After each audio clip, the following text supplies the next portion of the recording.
As an aside, one of the guiding principles to which all conservatives subscribe is the notion that a vibrant civil society comprised of charities, churches, and civil local community associations actively engaged in solving social problems is an essential element of a successfully functioning free society. And to that extent, Dr. Paul's own life story exemplifies that principle. In 1995, he founded the Southern Kentucky Lions Eye Clinic, an organization that provides eye exams and surgery to needy families and individuals. Today, even as a U.S. Senator, Dr. Paul continues to provide pro bono eye surgery to Kentuckians in need of care. Please join me in welcoming our keynote speaker, Senator Rand Paul.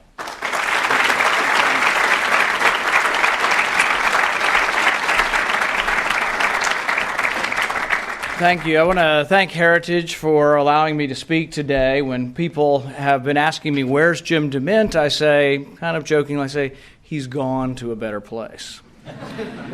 But I think that's true. Think tanks are very important, and we're very proud of Heritage, and I want to thank Ed Fulner for all his years and for really establishing a great think tank. I got the idea for this speech when I read a biography of George Kennan last year by John Gaddis. And most of the facts that will be in the speech that will be about Kennan will be from that book. The topic of the speech today is containment and radical Islam. Foreign policy is uniquely an arena where we should base decisions on the landscape of the world as it is, not as we wish it to be. I see the world as it is. I'm a realist, not a neoconservative, nor an isolationist.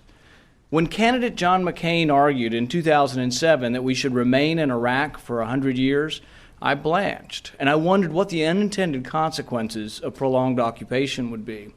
But McCain's call for a 100-year occupation does capture some truth, that the West is in for a long, irregular confrontation, not with terrorism, which is simply a tactic, but with radical Islam. As many are quick to note, the war is not with Islam. The problem is that a radical element of Islam, the problem is that this radical Islam is no small minority, but a vibrant, often mainstream, vocal, and numerous minority. In Saudi Arabia, Pakistan, and even Afghanistan, where we presided over a constitution written by moderates, radical concepts such as the death penalty for blasphemy or apostasy are the law of the land. A survey in Britain after the subway bombing showed that 20% of the Muslim population in Britain approved of the violence. Now, some libertarians argue that Western occupation and intervention fans the flames of radical Islam. I agree. But I don't agree that absent Western occupation, that radical Islam goes quietly into that good night. I don't agree with FDR's Vice President Henry Wallace that the Soviets, or radical Islam in today's case, can be discouraged by the glad hand and the winning smile. Americans need to understand that Islam has a long and perseverant memory. As Bernard Lewis writes, the general level of historical knowledge in American society is abysmally low. The Muslim peoples, like everyone else in the world, are shaped by their history, but unlike some others, they are keenly aware of it. Radical Islam is no fleeting fad, but rather a relentless force. Though at times stateless, radical Islam is also supported by radicalized nations such as Iran. Though often militarily weak, radical Islam makes up for this lack of conventional armies with unlimited zeal. For Americans to grasp the mindset of radical Islam, we need to understand that they're still hopping mad about a massacre at Karbala some 1,300 years ago. Meanwhile, many Americans are often more concerned with who's winning Dancing with the Stars. Over 50% of Americans still believe Iraq attacked us on 9/11. Until we understand the world around us, until we understand at least a modicum of what animates our enemies, we cannot defend ourselves and we cannot contain our enemies. To understand how we will contain radical Islam, we need to understand the longest, most dangerous war in our history, the Cold War. In February 1946, George Kennan sent a 5,000-word telegram heard round the world. The long telegram gained him instant and near universal fame, as it called for containment of the Soviet Union. Today I'm less ambitious, conscious that we live in a world that is lucky to read a 140-character text, much less an essay of 5,000 words. I think all of us, though, have the duty to ask, where are the Kennans of our generation? When foreign policy has become so monolithic, so lacking in debate, that Republicans and Democrats routinely pass foreign policy statements without debate and without votes. Where are the calls for moderation, the calls for restraint? Anyone who questions the bipartisan consensus is immediately castigated, rebuked, and their patriotism challenged. One of the most pressing questions of the day, the possibility of Iran developing nuclear weapons, appears to have less debate in this country than it receives in Israel. In Israel, the current head of the Mossad, Tamir Pardo, states that we need to quit discussing Iran and nuclear weapons as an existential threat to Israel, as that confines us to only one possible cataclysmic response. The former head of the Mossad, Meir Dagan, a war hero, also cautions of the unintended consequences of preemptive bombing of Iran, both the possibility that the strikes are ineffective and that Israel suffers a significant conventional missile response from Iran. Dagan said he did not advocate a preemptive strike against Iran's nuclear program anytime soon. Yuval Diskin, the former chief of Shin Bet, Israel's domestic security service, recently said that an attack against Iran might cause it to speed up its nuclear weapons. Iran's army's chief of staff suggested in an interview with the Israeli paper Haaretz that the Iranian nuclear threat was not quite as imminent as some have portrayed it. On the other side of the coin, Prime Minister Netanyahu does warn that Iran is on the verge of obtaining nuclear weapons. There is a real debate in Israel over what to do. These are not easy questions. It seems that the debate of Iran is more robust in Israel than it is here. I have voted for sanctions against Iran in the hope of preventing war and allowing for diplomacy. The sanctions have not been fully implemented, but they do appear to have brought Iran back to the negotiating table. I did, however, hold up further sanctions until Senator Reid added my amendment that states, nothing in this bill is to be interpreted as a declaration of war or as a use of authorization of force. The debate over war is the single most important debate that occurs in this country, and it should not be glossed over. I am persuaded, though, that for the sanctions to change Iran's behavior, we must have the commitment of Iran's major trading partners, China, Russia, Japan, India. Understandably, no one wants to imagine what happens if Iran develops nuclear weapons. But if we don't have at least some of that discussion now, the danger exists that war is the only remedy. No one, myself included, wants to see a nuclear Iran. Iran does need to know that all the options are on the table. But we should not preemptively announce that diplomacy or containment will never be an option. In a recent Senate resolution, the bipartisan consensus stated that we will never contain Iran should they get a nuclear weapon. In the debate, I made the point that while I think it unwise to declare that we will contain a nuclear Iran, we shouldn't announce that. I think it's equally unwise to say we will never contain a nuclear Iran. War should never be the only option. Let me be clear, I don't want Iran to have nuclear weapons, but I also don't want to decide with certainty that war is the only option. Containment, though, should be discussed as an option with regard to a larger threat, the more generalized threat with radical Islam. Radical Islam, like communism, is an ideology with far reach and will require a firm and patient opposition. In George Kennan's biography, John Gaddis describes a meeting with Strobe Talbot, Kennan, and President Clinton. Clinton asks, why don't we have a concept as succinct as containment? Kennan's response, that containment had become a misleading simplification. Strategy could not be made to fit on a bumper sticker. The president laughed and said, that's why you're a great diplomat and scholar and not a politician. Kennan chafed that his opponents sometimes drew conclusions from containment that were disagreeable to him, but the fact of the matter is that the concept of containment succinctly describes an active strategy, or as Gaddis put it in his book, a path between the appeasement that had failed to stop World War II and the alternative of a Third World War. What the United States needs is a foreign policy that finds that middle path, a policy that is not rash or reckless, a foreign policy that is reluctant, restrained by constitutional checks and balances, but does not appease, a foreign policy that recognizes the danger of radical Islam, but also the inherent weakness of radical Islam. A foreign policy that recognizes the danger of bombing countries on the pretext of what they might someday do. A foreign policy that requires, as Kennan put it, a long-term patient but firm and vigilant containment of expansive tendencies. A policy that understands the distinction between vital and peripheral interests. No one believes that Kennan was an isolationist, but Kennan did advise that non-interference in the internal affairs of another country was, after all, a long-standing principle of American diplomacy that should be accepted only when the means to conduct such intervention successfully and can afford the cost. In Kennan's famous X article, he argues that containment meant the application of counterforce at a series of constantly shifting geographical and political points, corresponding to the shifts and maneuvers of Soviet policy. He later clarified, though, that he did not necessarily mean that the application of counterforce had to always mean a military response. He argued that containment was not a strategy to counter entirely by military means, but containment was not diplomacy alone either. Like communism, radical Islam is an ideology with worldwide reach. Containing radical Islam requires a worldwide strategy like containment. It requires counterforce at a series of constantly shifting worldwide points. But counterforce does not necessarily mean large-scale wars with hundreds of thousands of troops, nor does it always mean a military action at all. Kennan objected to Truman's doctrine that implied an obligation to act wherever Soviet aggression or intimidation occurred without regard to whether American interests were at stake or the means existed with which to defend them. He was concerned that the Truman Doctrine was a blank check to give economic and military aid to any area in the world.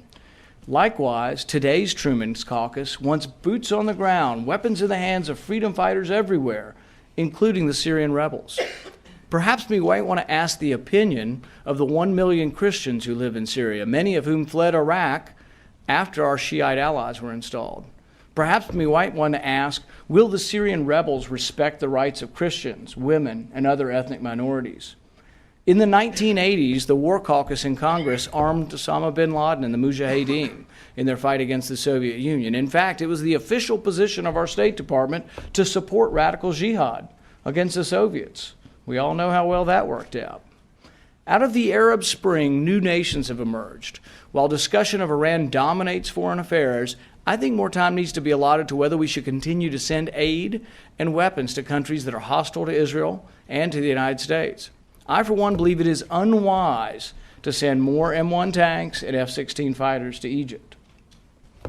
Kennan argued that integrating force with foreign policy did not mean blustering, threatening, waving clubs at people, and telling them if you don't do this or that, we're going to drop a bomb on you. But it did mean maintaining a preponderance of strength. Kennan wrote, "The strength of the Kremlin lies in the fact that it knows how to wait, but the strength of the Russian people lies in the fact that they know how to wait longer." Radical Islam's only real strength is just such an endless patience. They know we will eventually leave. They simply wait for us to leave. We cannot afford endless occupation, but this does not mean that by leaving we disengage or that we cannot and will not contain radical Islam. Everybody now loves Ronald Reagan. Even President Obama wants to vainly compare himself to Reagan.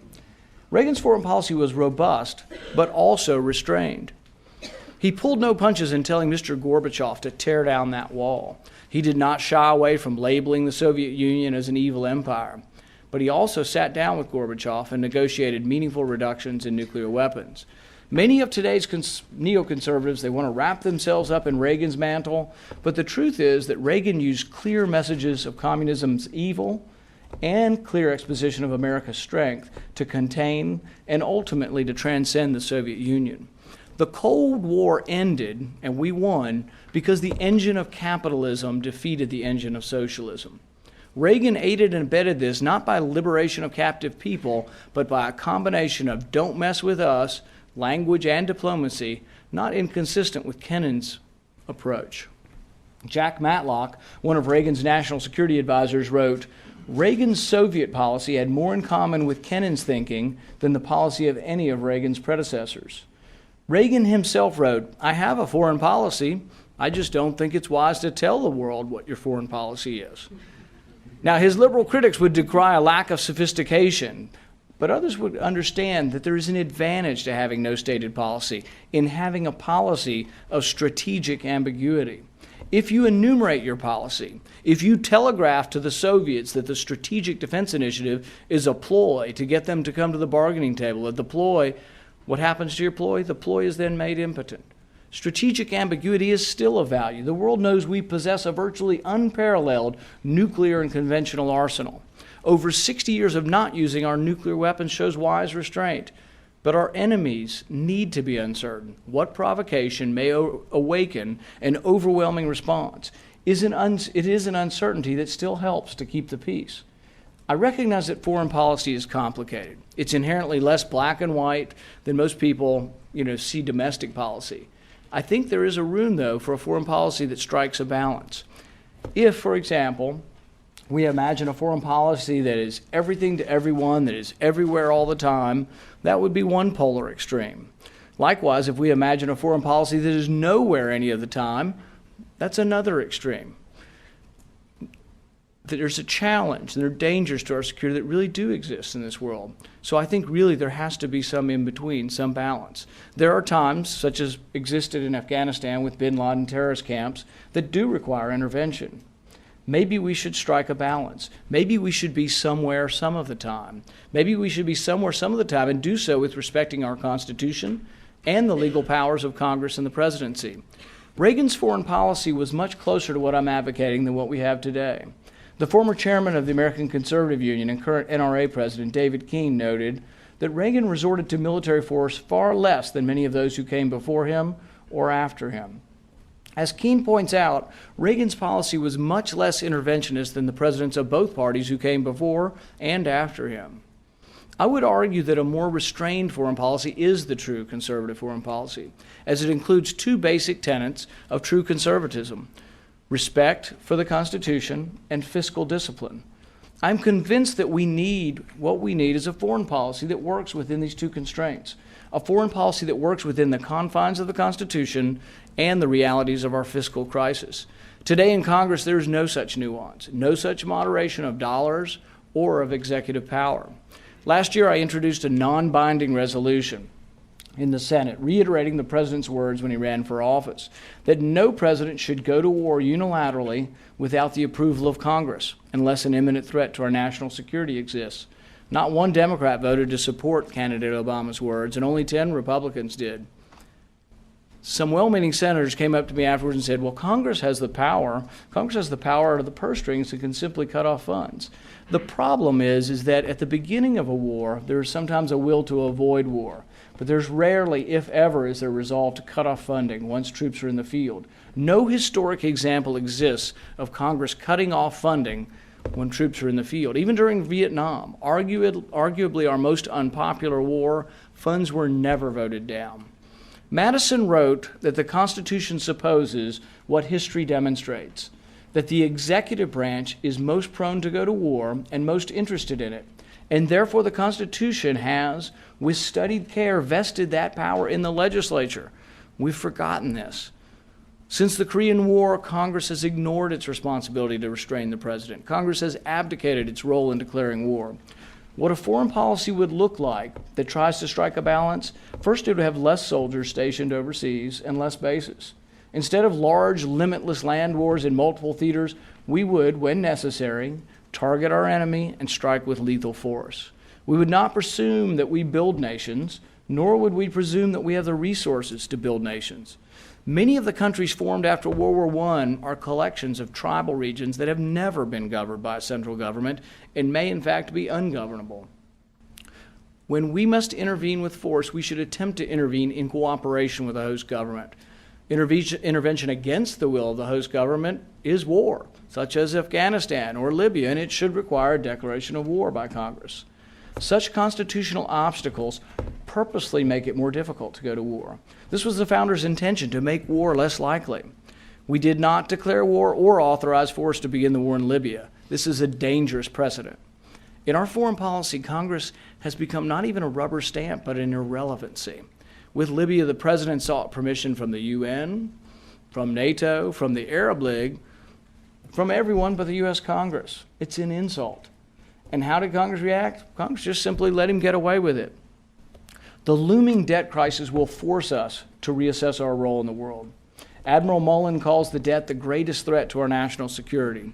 Former Defense Secretary Robert Gates noted, at some point, fiscal insolvency at home translates into strategic insolvency abroad.